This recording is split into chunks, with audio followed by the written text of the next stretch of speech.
Kublai shuni fibro kijing petip nam ta ki khubor like kam tiki don lightly post ki balaj. Office of the District Rural Development Agency is Chancha Hill District. Tikini ki post ki balaj ki hapa po ka lumshnong CNRD block. But kini baro kidai contractual basis.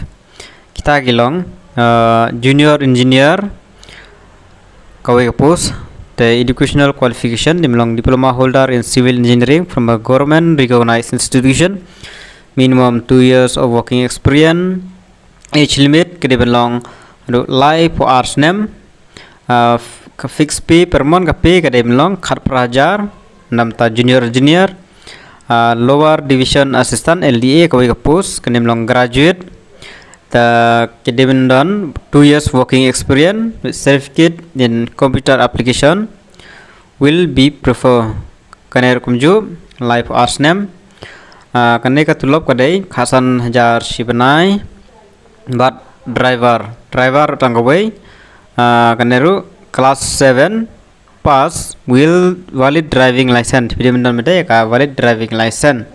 Life arts name baik kene baik ka yum don kam experience kam thoi ka 10,000 per month ka tulop tenam tai ko kwam na apply ke ibron kam nam ta kane document to be attached with the application mo kan mo ka application form he dem attach document attested copies of all certificate and mark sheet related to educational qualification certificate baro ke behabat ka education phaban attach baik certificate baro attested copy of SCST, one recent passport size photograph, kawai ka dur ka SCST certificate, sign across on the application form and sign across kawai ka dur to be affixed support application form. Okay, contact number applicant should be mentioned in the application. Tulad dibenang the application duly filled with along with all documents should be submitted to the office of the project director DRDA.